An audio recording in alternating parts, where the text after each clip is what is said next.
Assalamualaikum warahmatullahi ta'ala wabarakatuh. Bismillah, alhamdulillah, wassalatu wassalamu ala rasulillah Sayyidina Muhammad ibn Abdillah wa ala alihi wa sahbihi wa mawalah. Baiklah, pada kesempatan ini kami Al-Fakir Muhammad Khalid Syafi'i akan menjelaskan secara ringkas tentang qada dan qadarnya Allah Subhanahu wa taala. Tentunya kita sebagai umat Islam wajib mengimani qada dan qadarnya Allah. Secara efisien waktu kami akan menjelaskan pertama adalah qada. Qada mempunyai dua pengertian, baik bahasa ataupun istilah. Secara bahasa, qada itu mempunyai arti ketetapan atau keputusan Allah. Sedangkan menurut istilah, qada adalah ketetapan Allah Subhanahu wa taala yang ditentukan sejak zaman azali, sebelum manusia diciptakan. Juga mencakup segala sesuatu yang akan terjadi dalam kehidupan makhluk hidup di atas muka bumi ini. Jadi qada itu bisa diartikan pengetahuan Allah yang akan terjadi. Selanjutnya qadar. Qadar juga mempunyai dua arti, baik bahasa ataupun istilah. Dalam bahasa, qadar itu adalah ukuran, ketentuan, dan takaran. Sedangkan dalam istilah, qadar adalah perwujudan atau realitas, kenyataan dari qada tersebut, yaitu bagaimana dan kapan ketetapan Allah itu terjadi dalam kehidupan manusia dan alam semesta. Itulah pengertian qada dan qadar Allah Subhanahu wa taala. Maka dari itu, kita sebagai umat Islam wajiblah mengimani terkait pengertian adanya qada dan qadarnya Allah Subhanahu wa taala. Tentu kita pengen mengetahui tentang perbedaan qada dan qadar. Apa perbedaannya?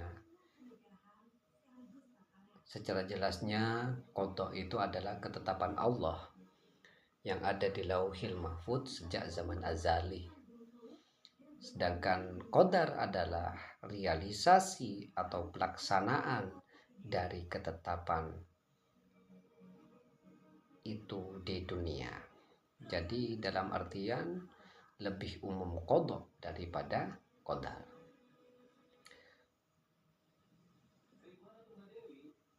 Mengapa kita wajib mengimani qada dan qadar itu? Sebab sudah dijelaskan dalam Al-Quran tentang beriman kepada qada dan qadar. Dalam surat Al-Qamar ayat 49 yang berbunyi, A'udzu billahi minasyaitonir rajim. Bismillahirrahmanirrahim. Inna kulla syai'in khalaqnahu biqadar. Sesungguhnya kami menciptakan segala sesuatu menurut ukuran. Lah dari ayat tersebut bahwa ayat tersebut menjelaskan bahwa segala sesuatu yang diciptakan oleh Allah, baik yang besar maupun yang kecil, itu memiliki ukuran dan ketentuan yang telah ditetapkan oleh Allah Subhanahu wa taala. Dan juga ayat tersebut menunjukkan bahwa segala sesuatu berjalan sesuai dengan ketentuan dan ukuran yang telah ditetapkan olehnya, termasuk takdirnya setiap manusia yang ada di atas muka bumi ini. Ini adalah merupakan sebuah dalil Al-Quran. Sedangkan dalil dalam hadis Rasulullah yang diriwayatkan oleh Imam Muslim, antu'mina billahi wa rusuli wa malaikatihi wa kutubihi wa rusulihi wal yaumil akhir wal qadri khairihi wa syarrihi. Ini adalah merupakan dalil yang tertera dalam Al-Quran, kemudian sabda Rasulullah Shallallahu Alaihi Wasallam.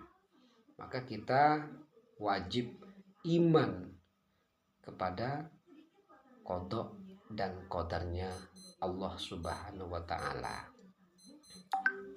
Qada dan qadar ini juga mempunyai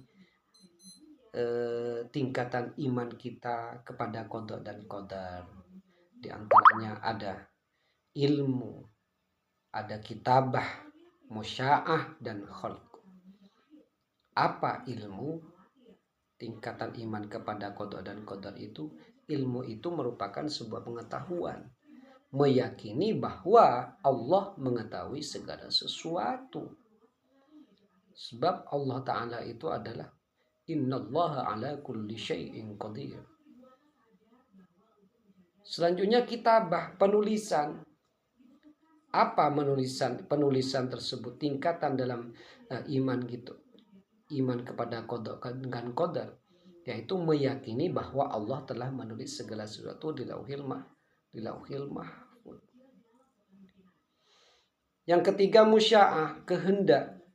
Apa kehendak itu? Kehendaknya itu maksudnya dalam segi apa? Jadi semua yang terjadi baik di muka bumi ini, semuanya di alam semesta itu merupakan atas kehendak Allah Subhanahu wa Ta'ala. Yang terakhir tingkatan itu adalah khalqun, penciptaan. Allah menciptakan segala sesuatu termasuk perbuatan makhluk. Ini adalah merupakan sebuah tingkatan iman kepada qada dan qadar. Selanjutnya makna dan hikmah beriman kepada qada dan qadar. Apa makna itu? Makna yaitu meyakini bahwa segala sesuatu sudah ditentukan oleh Allah. Namun manusia tetap diberi kehendak untuk memilih, yaitu mukhayyar. Di antaranya tersebut disuruh memilih.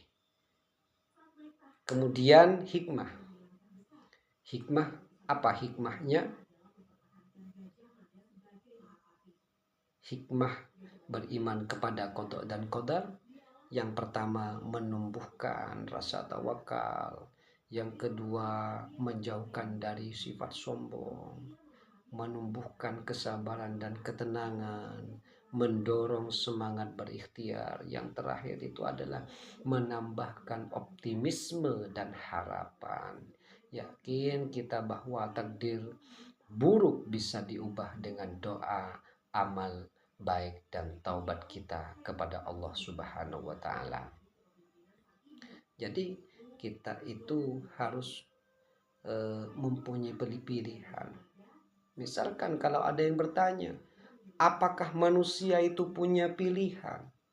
Tentunya kita akan menjawab, ya. Sebab kenapa? Sebab Islam mengajarkan bahwa manusia mempunyai kehendak atau ikhtiar dan tanggung jawab moral atas perbuatannya.